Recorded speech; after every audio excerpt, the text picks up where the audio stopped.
Hello and welcome to Lavneesh sir की class. आज की ये शिक्षा निदेशालय राष्ट्रीय राजधानी क्षेत्र दिल्ली की आकलन कार्य पत्रक नंबर 5 जो कि कक्षा छठी के विद्यार्थियों के लिए है। यह लिया गया है गणित विषय से और इसमें हमें क्या करना है, नीचे लिखे गए प्रश्नों के सही विकल्प के सम्मुख बने गोले को पेन या पेंसिल द्वारा भरना है। प्रत्येक प्रश्न 1 अंक का है। तो चलिए जल्दी से इन 10 सवालों का उत्तर देते हैं और 10 में से 10 अंक प्राप्त करने की कोशिश करते हैं।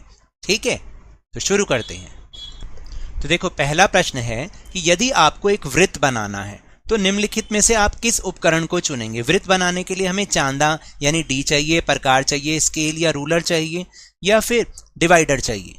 तो ये तो आप भी जानते हैं ना, सही उत्तर है सी, प्रकार चाहिए भाई, तभी तो हम वृत्त बना पाएंगे। फिर यदि तुमने दूसरा प्रश्न है, यदि तुमने 3.5 सेंटीमीटर का एक वृत्त बनाया और तुम्हारे मित्र ने 5.3 सेंटीमीटर का वृत्त बनाया, तो तुम्हारा वृत्त बड़ा है, तुम्हारे मित्र का वृत्त बड़ा है, दोनों के वृत्त बराबर हैं या इनमें से कोई नहीं। भाई साफ सी बात है, 3.5 त्रिज्या लेकर बनाओ और 5.3 सेंटीमीटर त्रिज्या लेकर बनाओ, दोनों में से कौन सा बड़ा होगा? तो यानी जो हमारे मित्र का वृत्त है वही बड़ा होगा। तो इसका उत्तर है सी, हमारे मित्र का वृत्त बड़ा होगा। फिर यदि बिंदु ए तथा बी किसी पेपर पर दर्शाए गए हैं तो इन दोनों बिंदुओं से कितनी रेखाएं गुजर सकती हैं। तो देखो, जो यहाँ पर बिंदु दिखाए गए हैं उनसे कितनी रेखा गुजर सकती हैं। अगर आप बना के भी देखोगे इसको तो आप देखो कितनी रेखाएं गुजर सकती हैं, सिर्फ एक ही रेखा दिख भी रहा है ना आपको। तो इसका मतलब जो ए है एक, उसको हम ये काला कर देंगे इस गोले को। उसके बाद है चौथा प्रश्न, दिए गए वृत्त में बिंदु P, देखो वृत्त के अंदर ये बिंदु P है। अब ये वृत्त के अंदर है, वृत्त के बाहर है, वृत्त के ऊपर है या फिर इनमें से कोई नहीं। तो ये तो साफ नजर आ रहा है ये A है, वृत्त के अंदर कोई बिंदु P है। ठीक है, फिर एक सेट स्क्वायर में कितने लंब होते हैं। सेट स्क्वायर आपने देखा आपकी ज्योमेट्री बॉक्स में होता है और जो उसकी फिगर वो होती है वो ऐसी होती है, देखो ऐसी।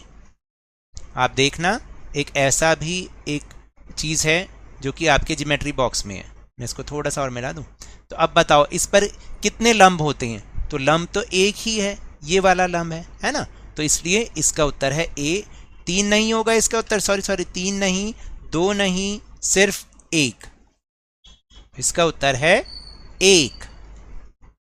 छठा प्रश्न, यदि तुम एक दरवाजे पर एक बिंदु का निशान लगाते हो तो इस बिंदु से दरवाजे के आधार पर कितने लंब बना पाओगे। अनेक, 2, 1 और 4। तो आप अगर इसको ध्यान से भी देख सकते हैं, मान लीजिए मैं यहाँ पर एक दरवाजा बना देता हूँ। ठीक है, अब मैं कोई यहाँ पर एक बिंदु लगा देता हूँ ये, और आधार है ये वाला।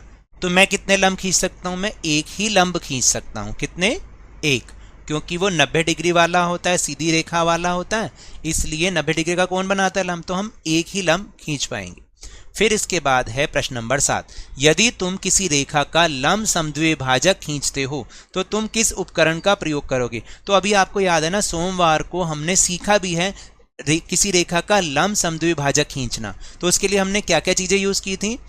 केवल स्केल, केवल चांदा, डी, स्केल और प्रकार या कोई नहीं। याद आया? तो उसका उत्तर है सी, हमने स्केल और प्रकार का यूज किया था। तो यही इसका सही उत्तर है।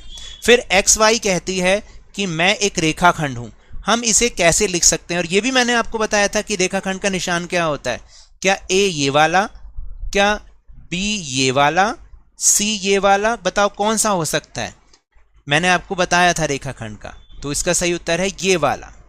एक्स वाई के ऊपर एक हम ऐसे एक लाइन लगा देते हैं, इसको बोलते हैं एक्स वाई रेखाखंड। फिर 9वां प्रश्न है कि एक बिंदु को केंद्र मानकर उससे कितने वृत्त खींचे जा सकते हैं। देखो, एक बिंदु को केंद्र माना तो उससे कितने वृत्त, मान लो प्रकार की नोक यहां रखोगे, एक वृत्त ये बन गया, एक ये बन गया, एक ये बन गया, एक ये बन गया। तो ये तो अनेक हो सकते हैं, केवल एक नहीं, अनेक। इसका उत्तर है अनेक। फिर 10वां प्रश्न है कि निम्न में से कौन वृत्त का उदाहरण है। कौन सा वृत्त का उदाहरण है? क्रिकेट बॉल, क्या वो वृत्त होती है? नहीं। रसगुल्ला, रसगुल्ला तो देखो ओवल शेप का होता है और अंडा भी नहीं होता। तो सही उत्तर है चूड़ी, क्योंकि चूड़ी बिल्कुल गोल शेप की होती है, वृत्त के आकार की होती है। तो सही उत्तर है सी, चूड़ी। तो ये तो थी आज की वर्कशीट। अब मिलते हैं अगली वर्कशीट में, तब तक के लिए धन्यवाद।